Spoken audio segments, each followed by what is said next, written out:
नमस्कार, स्वागत है आपका झारखंड समाचार में। झारखंड के शिक्षा मंत्री जगन्नाथ महतो का निधन। मुख्यमंत्री ने कहा, नहीं रहे हमारे टाइगर, कोरोना ने खराब कर दिए थे फेफड़े। और शिक्षा मंत्री जगन्नाथ महतो के निधन के बाद राजनीतिक दलों में शोक की लहर। तो वहीं ओबीसी आरक्षण के साथ होंगे चुनाव। झारखंड में ट्रिपल टेस्ट की पहल शुरू, अक्टूबर तक हो सकती है निकाय चुनाव। तो अब तक किसी भी बड़ी खबरों पर बात करने से पहले आपसे छोटी सी अनुरोध है कि कृपया वीडियो को एक लाइक अवश्य कर दीजिएगा, क्योंकि आपका एक लाइक करना ही हमारे मेहनत का फल होता है। तो शुरुआत करते हैं आज की पहली और बड़ी खबर से।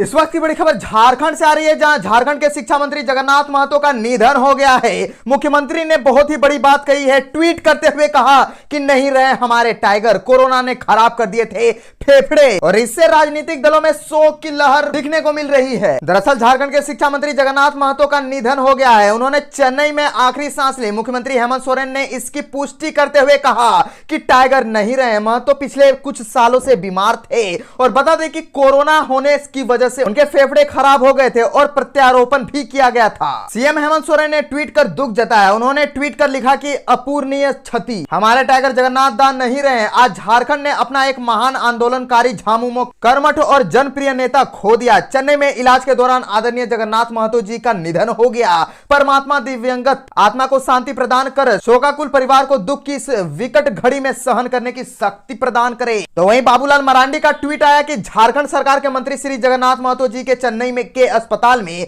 निधन की बेहद दुखद सूचना मिली। लंबे समय से बीमारी को हराते हुए योद्धा की भांति डटे रहने वाले जगन्नाथ जी का चले जाने से पूरे झारखंड के लिए अत्यंत दुखदायी है। राजनीतिक भिन्नताओं के बावजूद व्यक्तिगत रूप से उनकी, और बता दें कि पिछले दिनों अस्वस्थ महसूस होने के बाद उन्हें पारस हॉस्पिटल ले जाया गया था। सीएम हेमंत सोरेन ने अस्पताल जाकर उनसे मुलाकात की थी और चेन्नई जाकर जांच कराने का सुझाव भी दिया था। इसके बाद उन्होंने एयर एम्बुलेंस लेस से चेन्नई ले जाया गया था।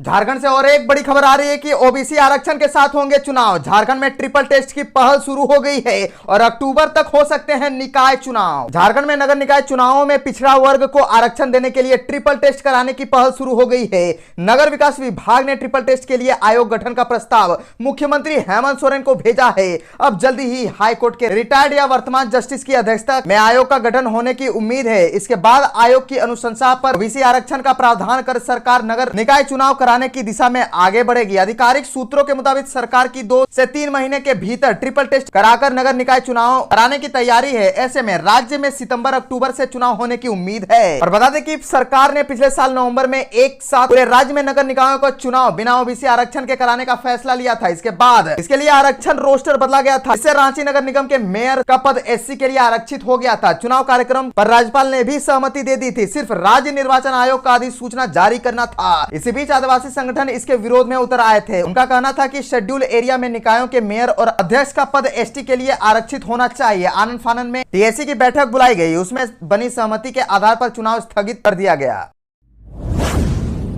झारखंड के साहिबगंज में बर्बाद हो रहे हैं फॉसिल्स। राज्य सरकार से मांगी गई संरक्षण की रिपोर्ट। दरअसल लोकसभा में गोड्डा सांसद डॉक्टर निशिकांत दुबे ने साहेबगंज के मंडारों में 19 लाख करोड़ साल पुराना फॉसिल्स के बर्बाद होने के साथ साथ राज्य सरकार के संरक्षण में फॉसिल स्टोन के अलावा गिट्टी और बालू के अवैध खनन पर सवाल उठाया था। उन्होंने इस मुद्दे पर केंद्र सरकार से सीबीआई और एनआईए से जांच कराने की मांग की थी। सांसद डॉक्टर दुबे के इस प्रश्न पर केंद्रीय कोयला एवं खान मंत्री प्रहलाद जोशी ने जवाब दिया है। केंद्र मंत्री ने कहा है कि राज्य सरकारों को खनिज के अवैध खनन और भंडारण को रोकने तथा उनसे जुड़े कार्यों के लिए नियम बनाने का अधिकार केंद्र सरकार ने दिया है। अवैध खनन पर नियंत्रण राज्य सरकार के क्षेत्र में आता है। साहेबगंज के मंडरों में फॉसिल्स के अवैध खनन का मामला राज्य सरकार से संबंधित है। डॉक्टर निशिकांत दुबे ने लोकसभा में सवाल उठाते हुए कहा था कि संथाल परगना में माइनिंग के सिवाय रोजगार का कोई दूसरा साधन नहीं है, लेकिन यहाँ 19 लाख करोड़ साल पुराना फॉसिल्स नष्ट हो रहा है। इस पर बीरबल साहनी ने पूरा रिसर्च किया है।